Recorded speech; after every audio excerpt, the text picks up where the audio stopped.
नमस्कार शिक्षक साथियों, मैं सरिता शर्मा प्राथमिक विद्यालय उजरियार नगर क्षेत्र जोन 2 से।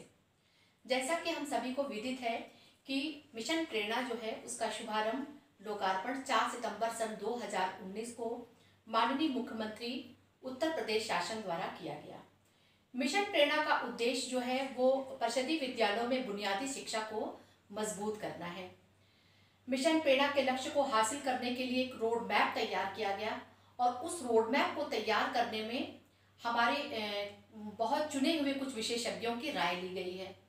उन चुने हुए विशेषज्ञों ने मिलकर के कुछ हस्त पुस्तिकाएं 3 तैयार की हैं, जिसके माध्यम से हम मिशन प्रेरणा के लक्ष्य को हासिल कर सकते हैं। ये हस्त पुस्तिकाएं 3 हैं, जिनका नाम है आधारशिला, ध्यानाकर्षण और शिक्षण संग्रह। तो आइए सबसे पहले मैं आपको आधारशिला के बारे में बताती हूँ कि आधारशिला क्या है। तो आइए अब मैं आपको बताती हूँ कि आधारशिला के बारे में। ये शिक्षक पुस्तिका हस्त पुस्तिका है आधारशिला। अब चलिए मैं बताती हूँ कि इसमें क्या है, इसका मुख्य सारांश क्या है। किसी भी मकान, बच्चे, समाज, देश को अगर हमें आगे या ऊंचाई तक लेके जाना है तो उसके नींव का मजबूत होना बहुत आवश्यक है। इसी को ध्यान में रखते हुए बच्चों की विविधता को समझते हुए जिन तरीकों की चर्चा की गई है उसी हस्त पुस्तिका का नाम आधारशिला है। इस हस्त पुस्तिका में कक्षा 1 एवं 2 के बच्चों में भाषा व गणित के गहरी बुनियादी समझ विकसित करने के लिए जरूरी जानकारियों एवं रोचक गतिविधियों का समावेश किया गया है। आधारशिला के 6 भाग हैं। अब देखते हैं भाग 1 में क्या है। भाग 1, इस भाग में गतिविधि आधारित कक्षा शिक्षण के लक्ष्य, बच्चों की शिक्षण प्रक्रिया में बेहतर शिक्षण योजना के महत्व को स्पष्ट किया गया है। भाग 2 में क्या है। इस भाग में प्राथमिक स्तर पर हिंदी भाषा विकास के उद्देश्य से हिंदी भाषा की मौलिक दक्षताओं को सुनना, बोलना, पढ़ना, लिखना, कल्पना एवं सृजनात्मकता के तरीकों का विवरण दिया गया है।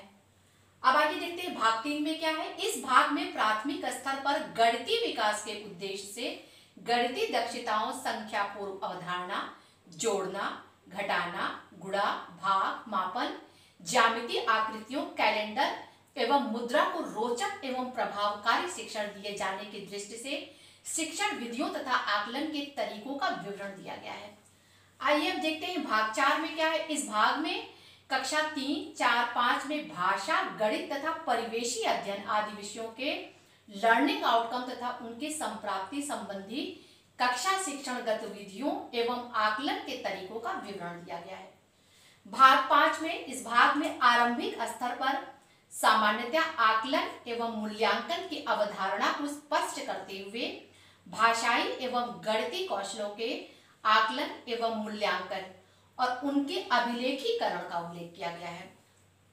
भाग 6, इस परिशिष्ट के अंतर्गत शिक्षक प्रदर्शन का आकलन, शैक्षिक बदलाव, शिक्षक के स्वयं के विकास की दृष्टि शिक्षण संदर्शिका का विकास, 50 दिवसीय फाउंडेशन लर्निंग शिविर के समय सारणी, साप्ताहिक विभाजन का वर्णन किया गया है।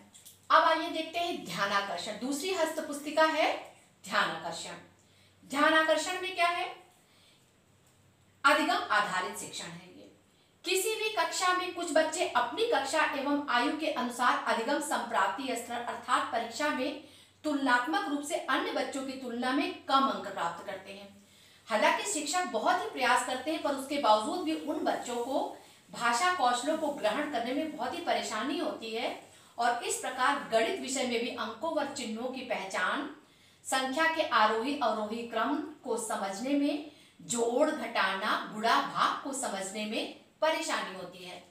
तो ध्यानाकर्षण शिक्षण उन बच्चों की मदद करता है जिन्हें कक्षा शिक्षण के दौरान अपनी कक्षा के अनुरूप अवधारणाओं एवं कौशलों को सीखने में कठिनाई होती है, जिसके कई कारण हो सकते हैं। या तो उनकी पारिवारिक शैक्षिक स्थिति या आर्थिक स्थिति, शारीरिक या मानसिक स्थिति।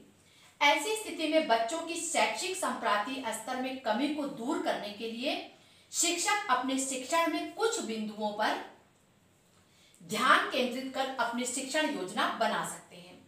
पाठ्यक्रम व पाठ्य पुस्तकों पर आधारित प्रत्येक कक्षा के सभी विषयों से संबंधित लर्निंग आउटकम को लक्ष्य बनाकर शिक्षण कार्य करें।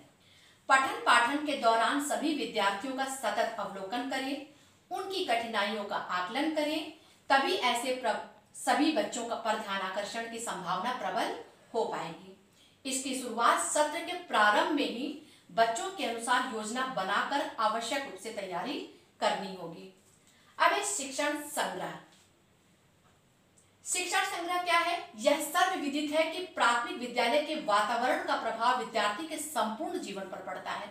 जैसे विद्यालय का भवन, कक्षाओं में शिक्षकों द्वारा शिक्षण योजना के अनुसार शिक्षण किया जाना, शिक्षकों द्वारा बच्चों का निरंतर आकलन करते हुए सकारात्मक फीडबैक देना।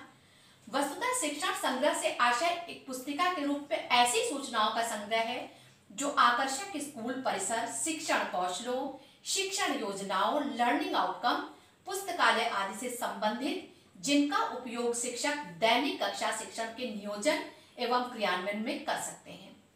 अब शिक्षण को प्रभावी करने के लिए क्या कर सकते हैं? प्रभावी शिक्षण कैसे होगा? प्रभावी शिक्षण के तरीकों को अंग्रेजी वर्णमाला के 26 अक्षरों A to Z द्वारा प्रस्तुत किया गया है। इन प्रभावी शिक्षण के 26 तरीके एक दूसरे से क्रमबद्धता के रूप में प्रभावी शिक्षण को सीढ़ी पर प्रदर्शित किए गए हैं। आइए देखते हैं, इसके थ्रू हम समझने की कोशिश करते हैं। A से Z तक दिया गया है। शुरू करते हैं। A है सक्रिय भागीदारी, B व्यस्त कक्षा, C सहयोगी या सहभागी अधिगम, D कार्य प्रदर्शन, E अपेक्षाएं, F प्रतिपुष्टि, G लक्ष्य निर्धारण, H हास परिहास, I व्यक्तिगत आवश्यकताएं, J अधिगम प्रक्रिया, अधिगमकर्ता को जानिए, K अधिगम संबंध स्थापन, P प्रशंसा और प्रोत्साहन, O कक्षा के बाहर अधिगम गतिविधियां, N परस्पर बातचीत, M संसाधनों की व्यवस्था,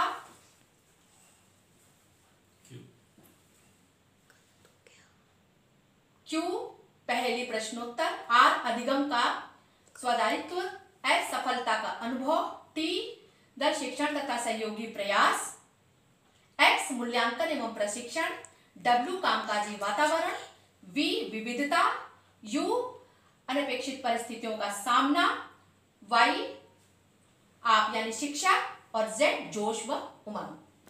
तो ये जो है प्रभावी शिक्षण की सीढ़ी है। उम्मीद है आप काफी हद तक समझ गए होंगे। तो धन्यवाद।